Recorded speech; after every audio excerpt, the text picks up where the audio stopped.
In this video, we will explore Rakai, Kooki, Uganda's cannibal kingdom.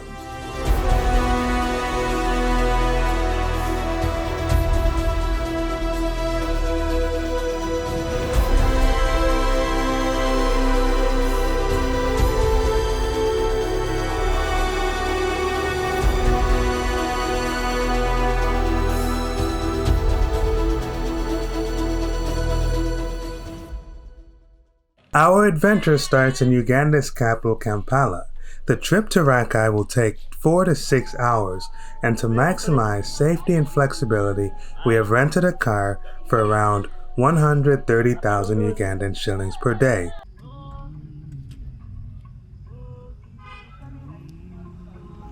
The first order of business is to fill up on gas. I think 100,000 shillings worth should be enough to get us to our destination. Hello?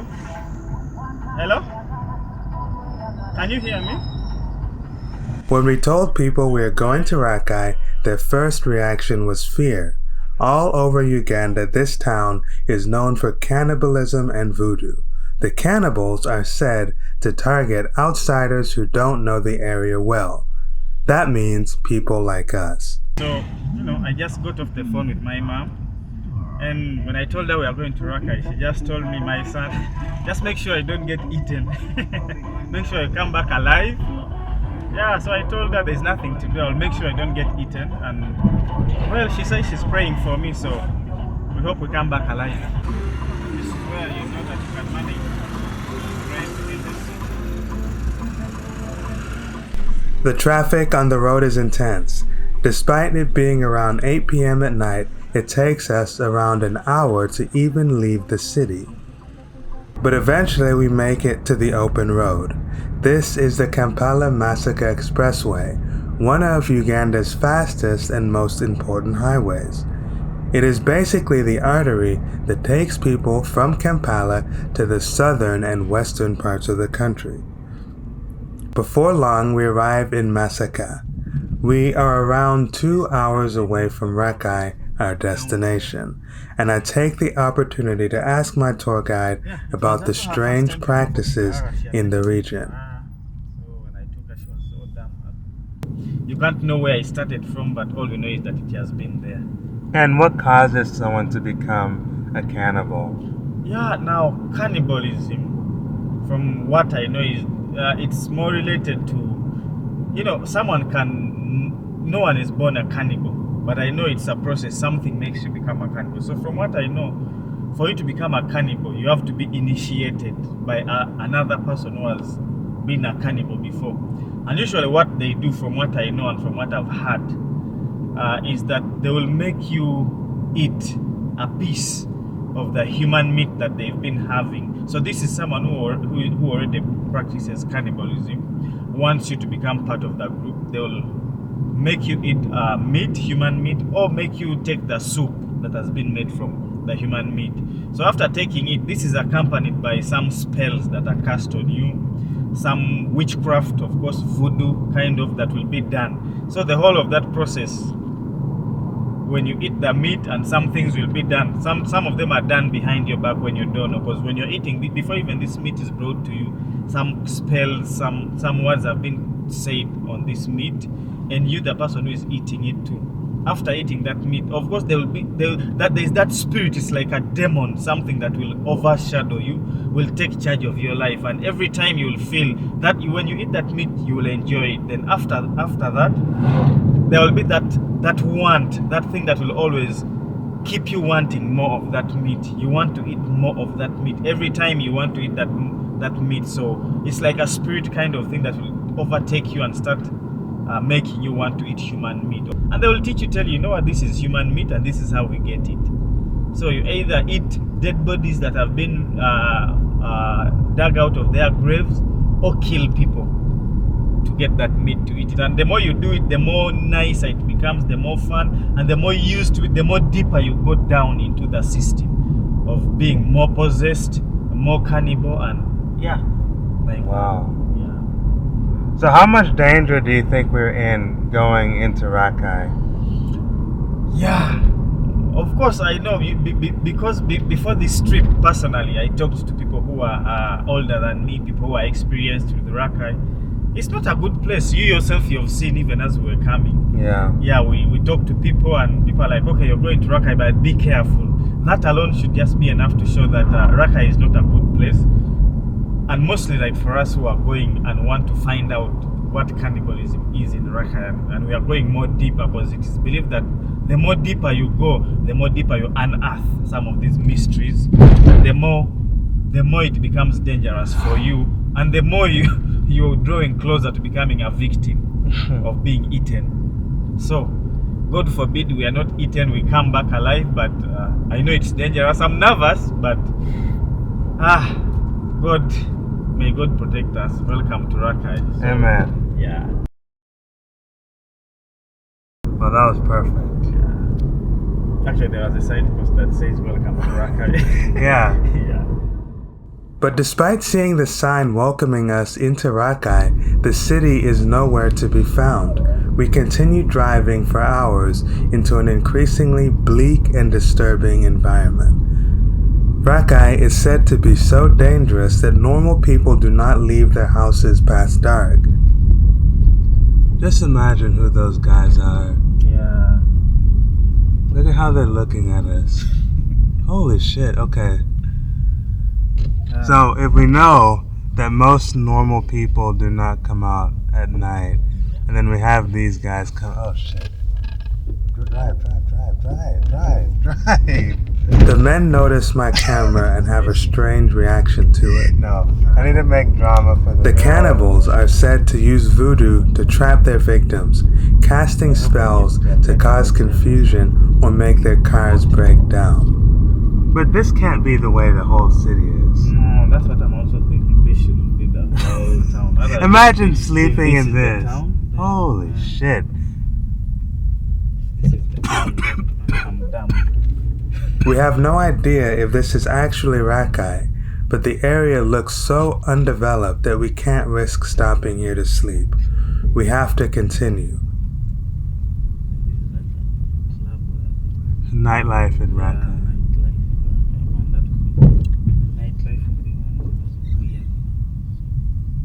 And like I said, we've got room for a cannibal girl in the back. Bro, no way. This looks like this is the city. Yeah, even that's what I'm thinking. What?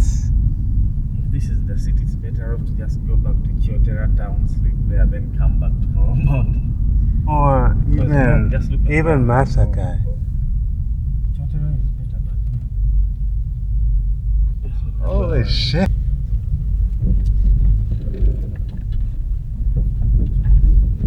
Is that a black cat? You saw a black cat again? I don't know. I don't know.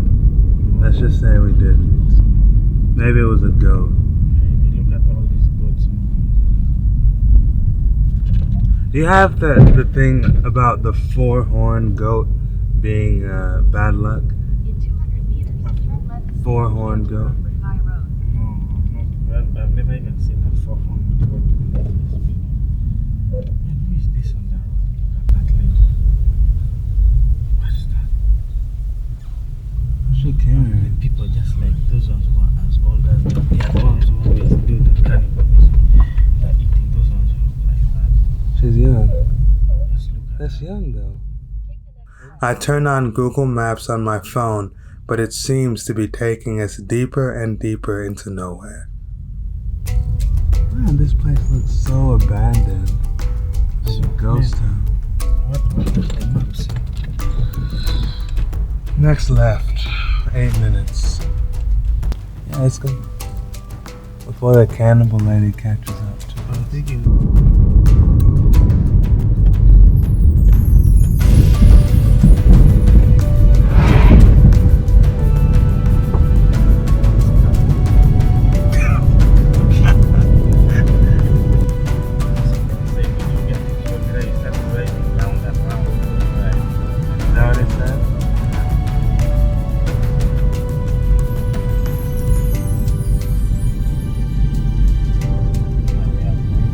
Behind that hill. Which here? You see, there's kind of like a hill.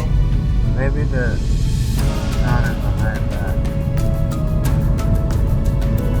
Or do you think they've already put voodoo on us and we're just confused?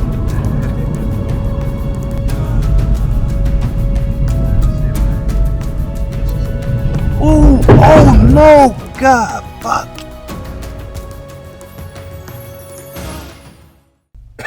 Please don't tell me that we are grounded.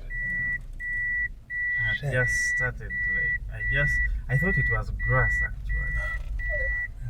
We didn't go much. We have to check for damage. We didn't go much, I'm sure.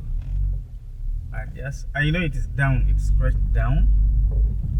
But you see the thing is so down, even the car could move. It's like a hump, the car could move over it. But you can't check from here, man, because this place is so risky. You can't check from here. Would you get out of the car here? No, of course not. That was a very close call. Thankfully, the car is still operable with no damage.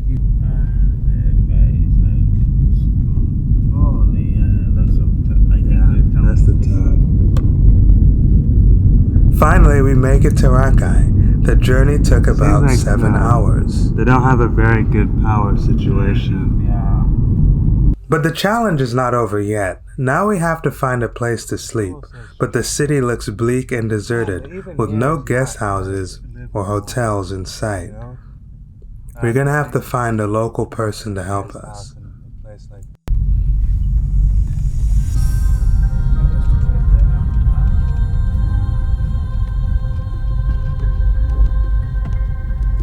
Kooki Resorts and Camping Site. You sure about that? Yeah, but cool. Hey. Hey, no, what? Let's go. What's he digging in his pocket for? I don't know. It's Rakai. We have to be safe. Golly, man. Let's try it. At least there's a light. It has a light, so let's try. No, he was picking up a cigarette to smoke.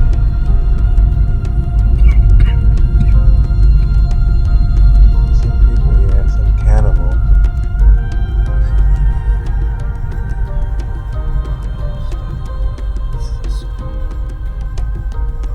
Welcome to Rakai Community School of Nursing Boys Hostel.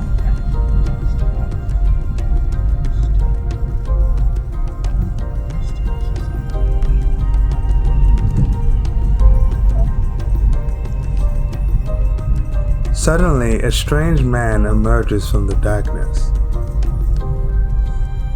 We ask him for directions. Yes. Okay.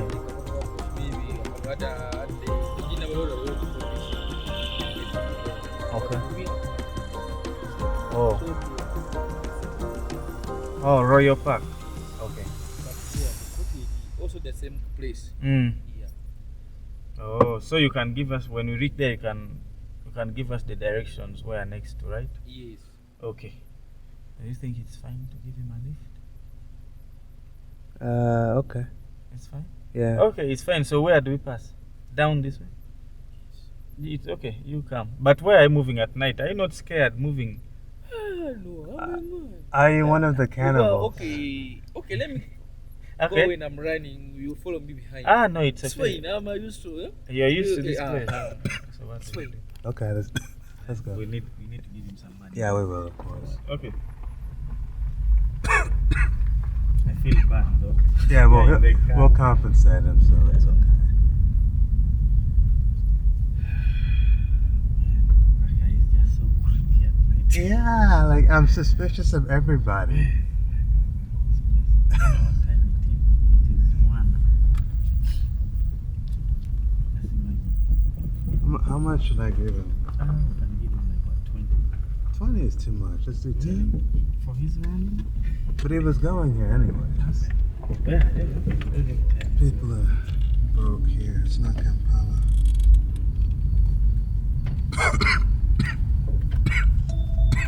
Naturally, there is some risk that this man is leading us into an ambush, but we have no choice but to follow him.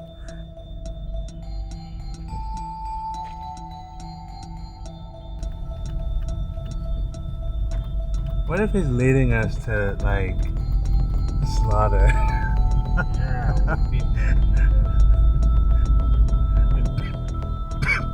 They open at night? Opening. Mandy?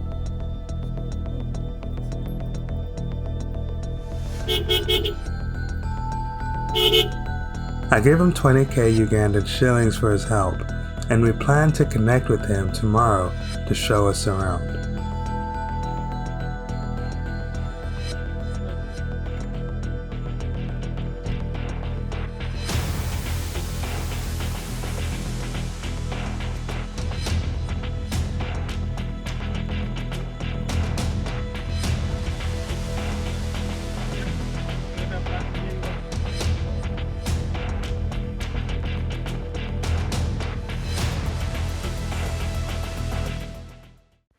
Okay, so we're safe and sound in the hotel room, and so far it's fantastic, especially for the price.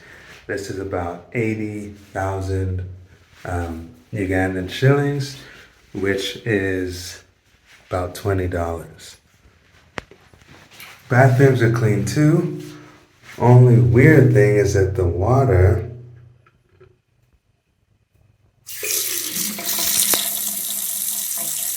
smells a little bit weird. Okay, so now I'm gonna go to sleep, and tomorrow we'll check out the beach and explore the rest of Rakai.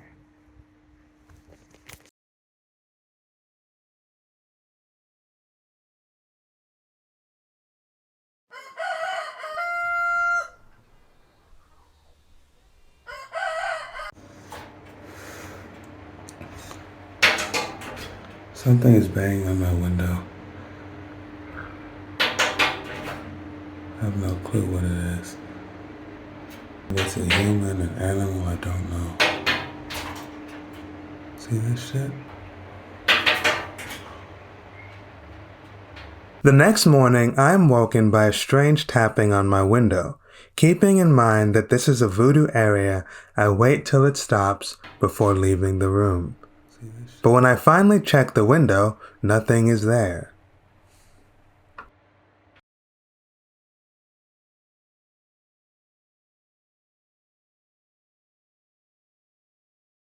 With the daylight, I am surprised by how beautiful this hotel is.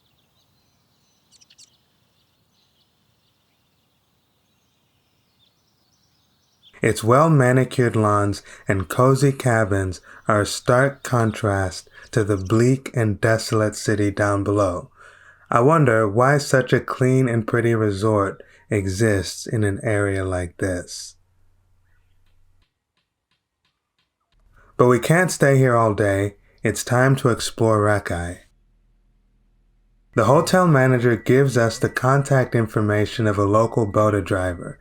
He tells us that this man is familiar with the cannibal activity in the area. Anyway, I think to start, I want to do a walking tour of the city.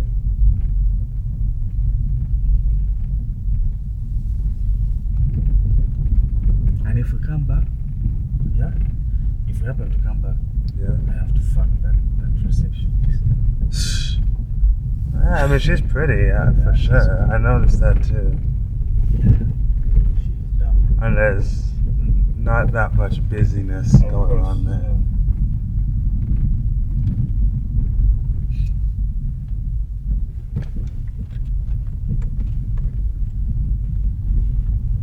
Teach them a lesson by fucking.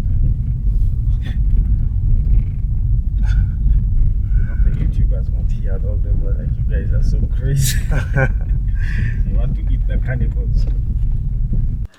Before continuing, we stop for gas. It's not automated. They have an old school manual gas pump. So when it makes to 100, where do we see from? 100? In 100,000. Oh, this is a mad thing. Very good. As the attendant is pumping, we meet with our guide, Lil Nas X. He can tell us more about cannibalism in the area, but before asking him those questions, I want to take a walk through the town of Rakai. Yeah, so where some of those sagas have been considered.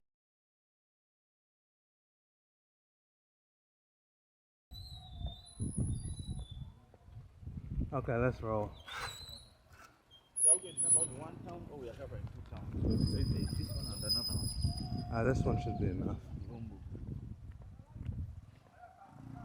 So this is The compound to the left is the Kooki Royal Park, owned by the king of this area, Kamuswaga Kambumbuli. The hotel we stayed at last night is also owned by the royal family.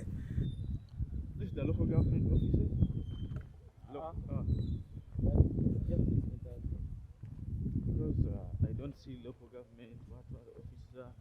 It looks like the king is trying his best to bring development to his remote kingdom.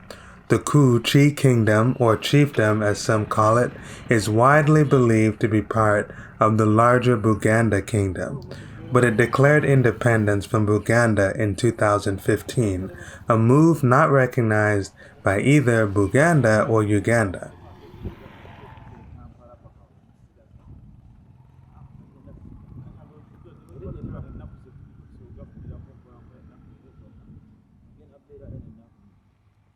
Despite the leadership differences, the people of Rakai are of the Baganda ethnic group, which represents the majority of Uganda's population.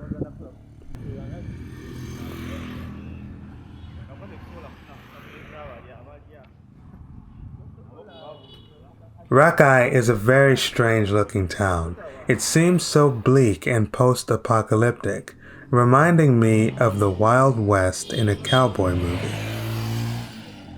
Unlike most parts of Africa, the soil here has a very whitish yellow color, which makes the place look like a desert. But it is actually a very rainy area, and because of its high elevation, temperatures are quite mild.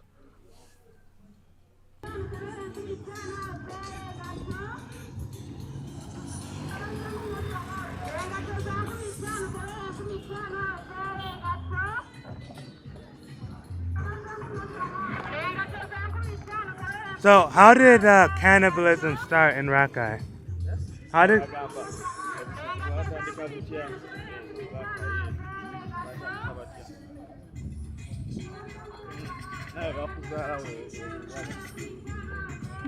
So he says he also doesn't know because by the time they gave back to him, this practice was already existing. Yeah. So he's grown up knowing that it's there.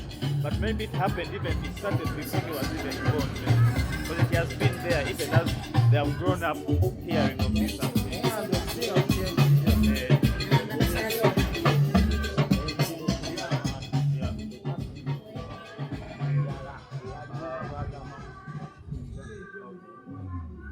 Okay, so he says, yeah, what he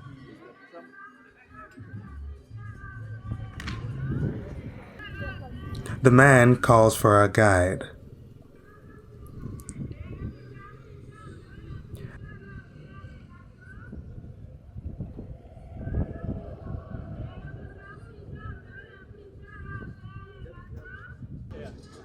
that guy that if his face ever appears in that video, is going to sue us.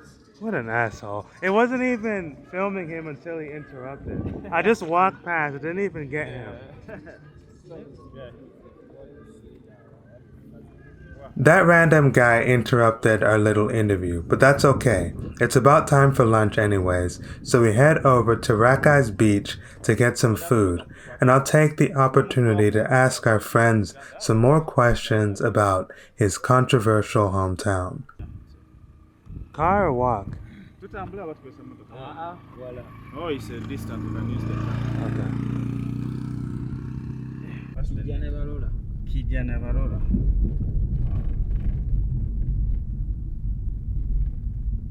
You look at the soil, this soil. It's so white. Yeah, it's white soil.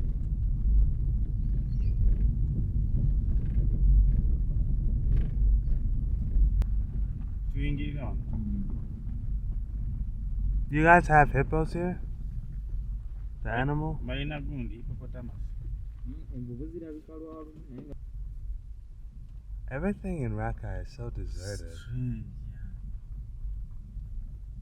yeah. Tewali bantu sawa security. This is Hippo Beach, another development owned by the king of the Kooki kingdom. Yeah, probably.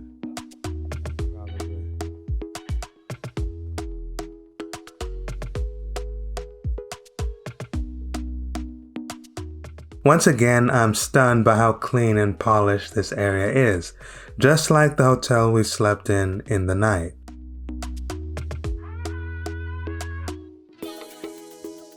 Whoever this king is, he seems to have very good design tastes, and I wouldn't be surprised if he has spent time abroad. Even though hardly anyone is here, the attendants still take time to clean the beach, a sign of the respect they have for their royal property.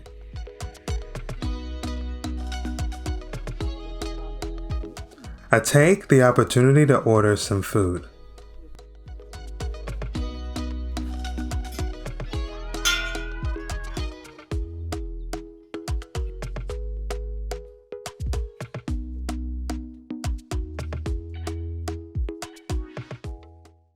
You said go to 17, right? Can you bring goat for 34, two portions, but make 3 plates? It makes sense? Okay. And how long will it take? What? How long will it take? 20 minutes. 20 minutes.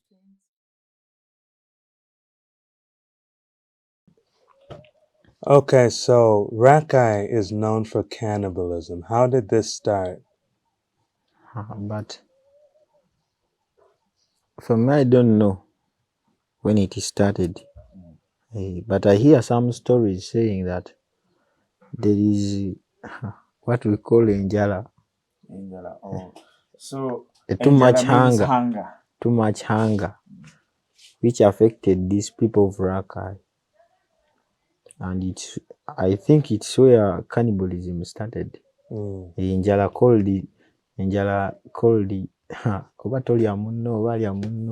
Starvation.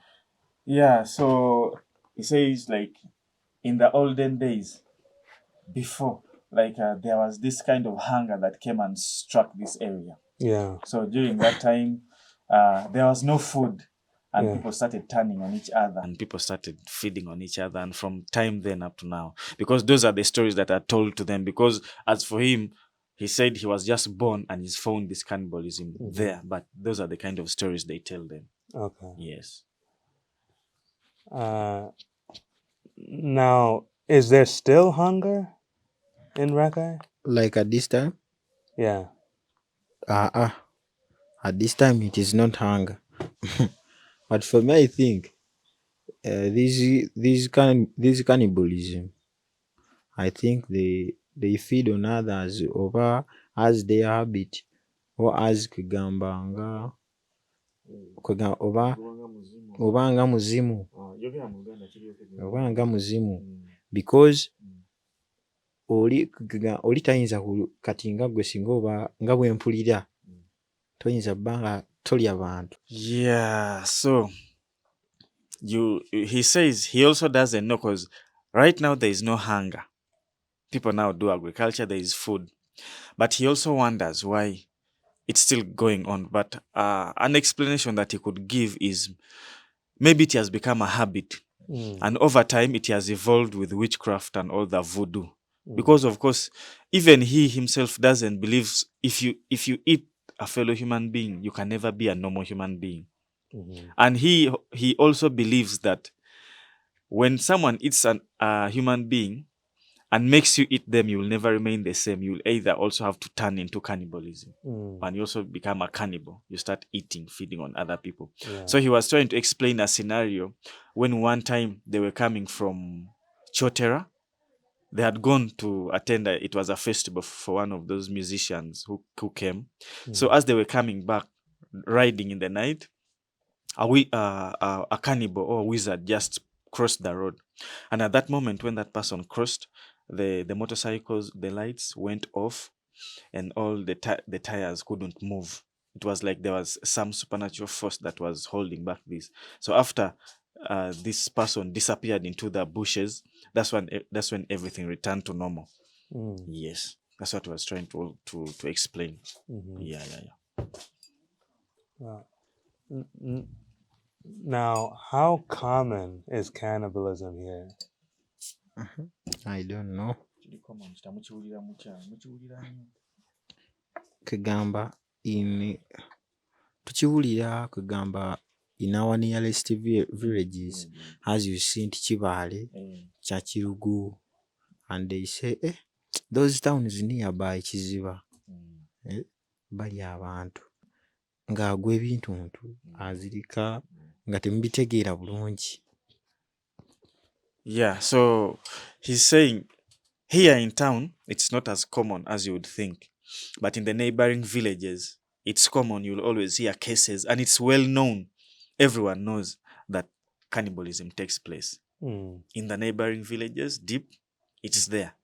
It is something that is known to everyone. Everyone knows that it happened.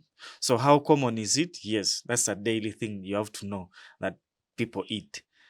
But because you're in town and they're in the village, you can't know how many people have been eaten today or yesterday or tomorrow, how many will be eaten. But it's a practice that takes place. Yeah, so, and he says even in schools, some of the schools here, the local schools, it also takes place, whereby some pupils or students come from families that practice cannibalism.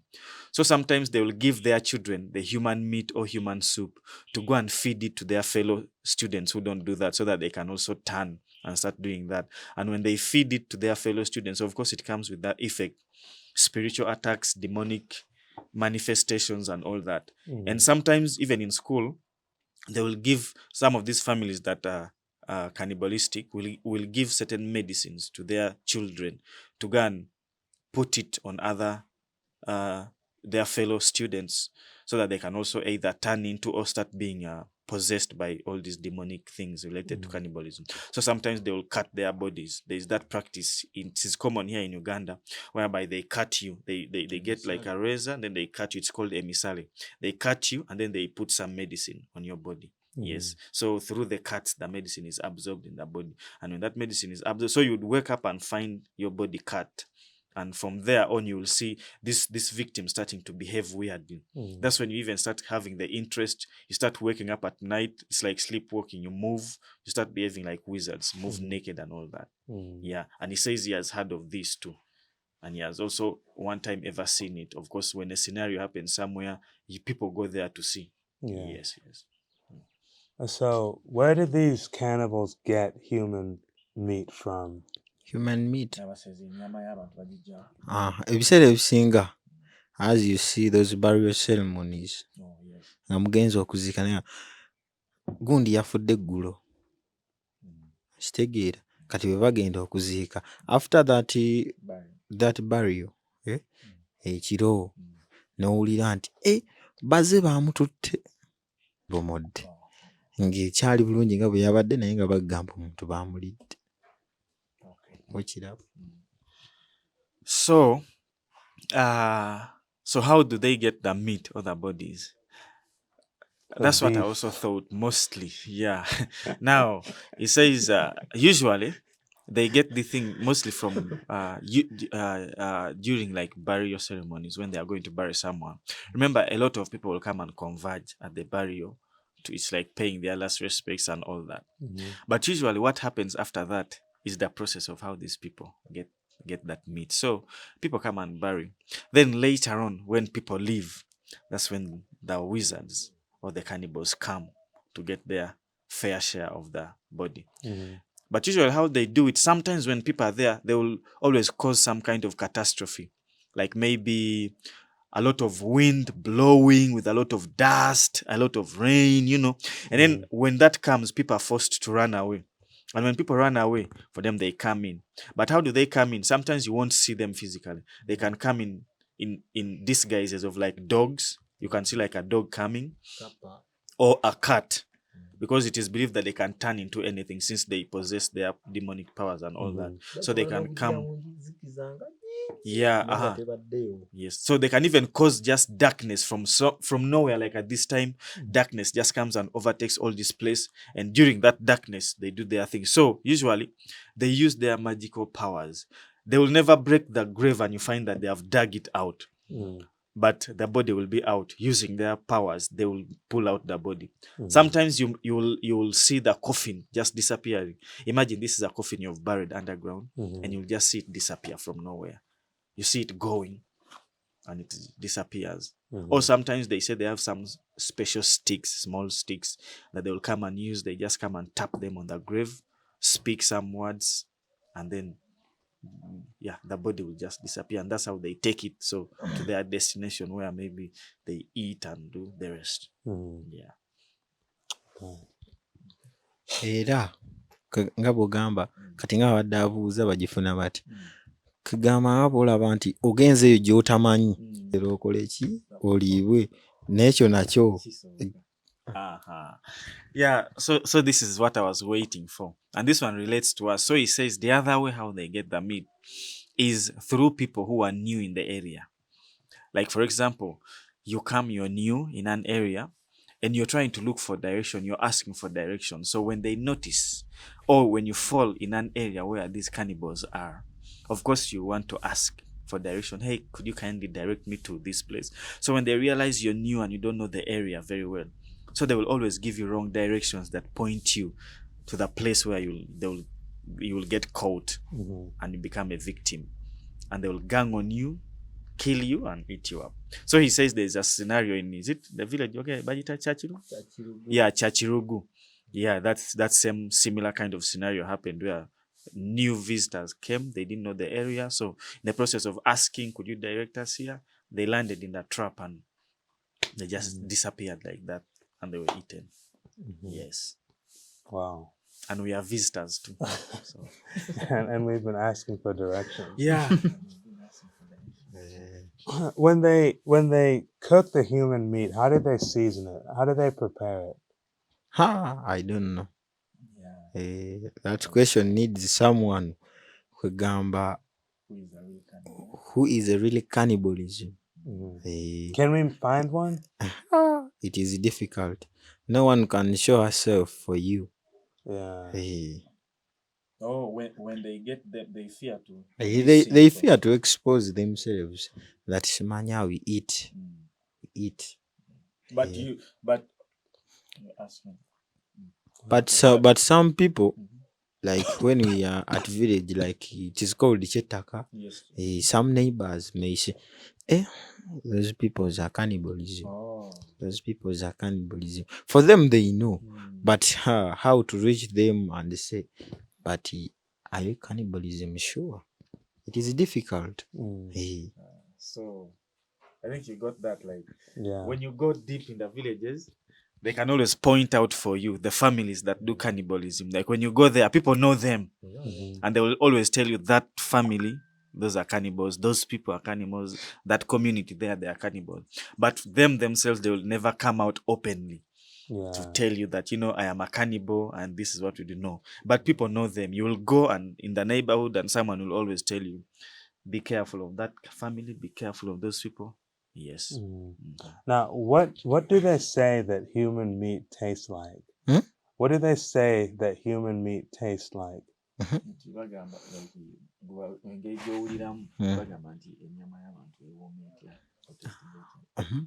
Sijja kulimba nti oweewo ku byempulidde sijja kulimba nti mpulira bagamba ewooma bweti okuggyako kugamba the price as you say nti kilo y'ente costs like this, kilo y'embizi costs like this. For them I hear some small talks saying that nti kilo y'ennyama y'omuntu eri ku mitwalo 4 wena eri ku mitwalo 5. That's why it is difficult to see some cannibalism who is really poor. At times they are rich. Akisa bayamba. Okay. So he was saying like about the cannibal meat. Mm. He has never tasted it, the human meat. He has never tasted it himself, but according to what he hears from the neighborhoods and whatever stories they hear within that area, is that it's delicious and it is expensive. Mm. Because either way, sometimes they sell it to each other between cannibals. Like, do you have some? I've run out of some. Can you sell some to me? It's expensive. And the other thing, it's rare to find the cannibals who are poor. Usually they are always rich. They are wealthy. They have material assets. And the other unique things he says that also makes him wonder is that they are always so pitiful. They are so merciful. They love to help. Really? Yeah. That's what he says. And according to my thinking, it's like maybe it's through their being pitiful and merciful that they can capture victims. Because imagine you go and you're asking for directions. Hey, can I take shelter? And they just welcome you because you're becoming a victim. When they get you in, there's a possibility that you'll always become a victim. So how much do they sell it for 1 kilo? Well, Because I saw him talking about kilos. Omanyi sentence. According to what I hear, at times they say 40,000 per kilo. Mm-hmm. And how much is each kilo? And how much is pork? Pork, Yeah, like for I think 12. 12. Yeah. Wow. And goat? Goat like 15. Cow like 14. Around there. Wow. And the human meat is 40. Almost doubles or triples. Yeah, according to what I hear, Yeah. they say 40. Others they say like 50. Okay, so. But they don't sell them to people whom they don't know. For them, they know themselves. Yeah, Hey. I was curious. I was going to ask that. Like, Hey, hello. Munange, can I get some meat? Hey, let me bring it for you. yeah. And it is difficult to see like a restaurant or some hotel, as in Rakai here, saying that it's for only cannibalism. No? Kagamba, they don't give someone who at times whom they don't know, because it may cause some problems to them. Yeah. So has there ever been a case where like you find a restaurant, they say this is goat, but in reality it's human beef?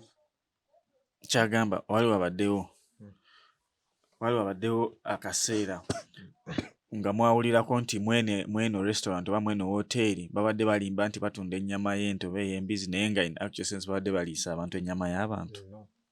Tekibeerangawo. Sikiwuliranga nako. Yeah, it has never happened. Okay. Never done. Well, that's good. So you feel safe to eat otherwise. Yeah. Wow.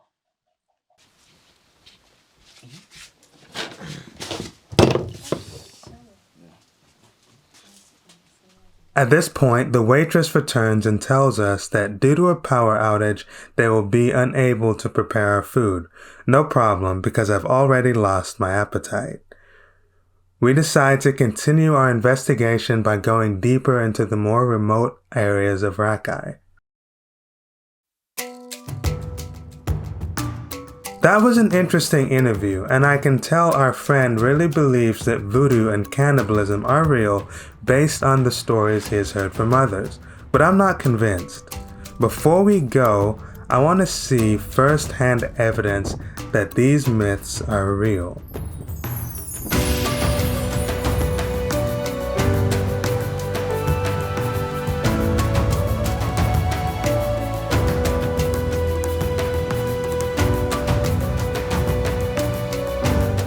Lil Nas X says he knows an old lady who is more familiar with the practice.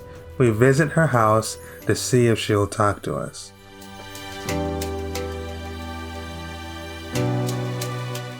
We pick her up and continue on our journey.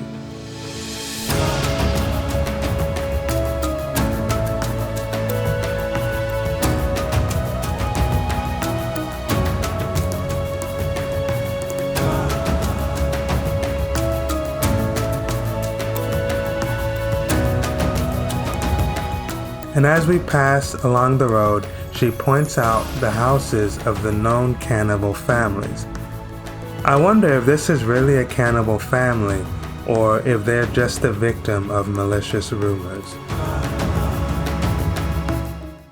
We are driving through one of the pieces of land that was owned by that family that was arrested, one of the famous cannibal families within this area called Chivale, part of Rakai.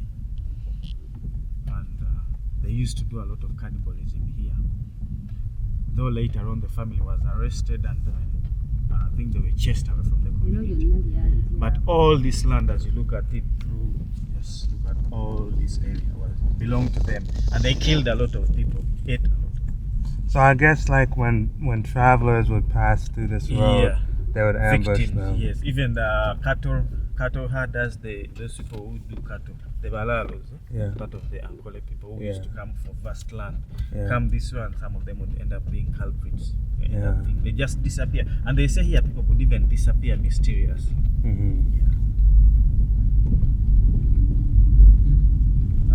So they would hide in these bushes. Yeah, all this land, just to know that they were so rich. Ever. All this was their land. All this was. Finally, we come to the spot of one of the worst documented cannibal incidents in Uganda's history, and she tells us more about it. Okay, so what was the incident that happened here? Kati abadde akubuuza oyogere ku ekyo ekintu ekyatuukawo ekyaba abasezi bwe wayogeddeko awo. Ekyatuukawo ekiseera ekyo nga kituuse nga bamaze okutta oyo nga bamaze okuvaawo. Yeah, so she says the incident that happened was that one where they killed a pregnant lady and ate her. So when the community found out about that incident, of course there was a mob, but some people rushed to the police and reported. So the police came and arrested them and took them away, and they were taken. They don't know where they were taken after the police, but from there the police handled. So later on, what the people did, they came back and sold off their land as an act of being angry. The land was sold off, and this is the land that you see. That some of it now has been used to build a school, and then the land is still free now. Other people stay around. Okay. Yes. Now, can you explain in more detail how they got to find that pregnant lady and eat her? Kati abadde agamba obeere nga tunyumiza engeri gye kyatuukawo gwe engeri gye wakiwulira nga omukazi nga bwe baamukwata nga bwe baamufuna ekyatuukawo n'abantu okitegeera okitunnyonnyole obeere nga tunyumiza. Kati baali bwe mukyala bwe yajja ng'anoonya owokusula ne wabula ne banoonya ewakiyama kati agenda okuba okusala ebisanja nga mukyala bwe bamaze omutta. Okay, so she says the incident happened. So this lady was moving in the night. She came and she was looking for homage. She was on her way somewhere. Okay, they had moved with the husband. So when they reached in the area, they couldn't find anywhere. So they were looking for the local council leader around the area to help them stay for overnight that day. So unluckily, when they were through the process of looking for, they fell in the hands of these people, and these people didn't allow them to go. To get the local, they just told them, okay, you can stay here for the night, and then maybe the next day we can take you to the chairman, or you can continue with your journey. But when they took them to the house, of course they always have, their houses are always tricky. So they told the husband, no, for you can go. We are going to get for you somewhere else to sleep. Let the lady who is more pregnant and vulnerable sleep this way. So when the gentleman went out, and then later on, when he came back to check on his wife, he found when they had already killed the woman. And then that's when he started making alarm, complaining, and people, neighbors and all that, people started noticing the whole incident. Okay. Yes. Kati awo baamuleeta oyo mwami bwe yadduka ye yasula mu batugamba yo mwami yagamba yasula mu muti nga mukazi we bamaze okumutta ne batandika nga bagenda bamunoonya najja ku poliisi n'awaaba. Yeah, so actually the thing is, later on when that gentleman realized that the wife had been killed, he ran away because now that was risky for him to stay. And then that night he had to go and hide into a tree. Yeah. And then when they came looking for him and couldn't get him, because they had to get him and kill him too, because that was, A yeah, witness. they couldn't keep witnesses. Yeah. So when they failed to get him after they had gone, he just ran back and went and looked for the nearest police station, which we passed by, and that's where he reported. And then they came. But even after that, by the time they came, there was already a mob that had already collected, gathered to see what was happening and threatening to kill these people. And that's how those guys survived and were taken by the police, and finally they got chased out of the community. Okay, now aside from this family, is there any other cannibal family in this part of Uganda? So abadde abuuza ng'oggyeko famire eno eyabaawo, waliwo ebifo ebirala oba families endala n'abantu abamanyikidda emabbali eyo abakyakola bino? Gye bali. Yes, she says there are other people How there. common is it? Agamba okubeerawo nnyo nti owulira nti bali abantu oba obusezi kiri common. Kijja lwakuba nti oluusi bayinza okuba nga balina gwe bakutte n'alyoka abeera ekyo nekyokola kibeerawo. Okay, so she says it happen. Of course, now for it's being common depends on how often people fall victims or of circumstance, like people who move at night, they don't know where they're going, asking for directions and all that. That's how common. So if people don't come a lot and people know where they are going, you might survive. But if you come and you're looking for directions and you get lost, that's how you fall victim to such things. Yes. I asked her, has she ever seen first-hand evidence of cannibalism?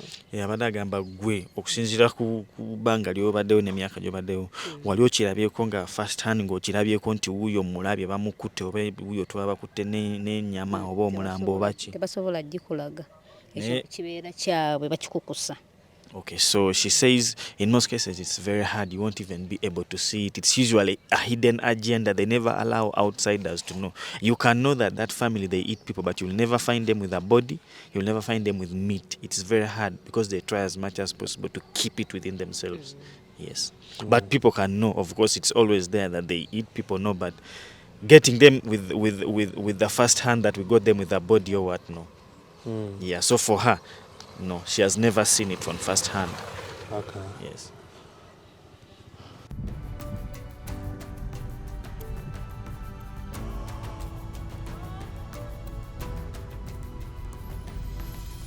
Well, that's all for today. Thanks for watching. And let me know if you believe Rakai's cannibal stories are true or if it is all just rumors. I'll see you in the next video.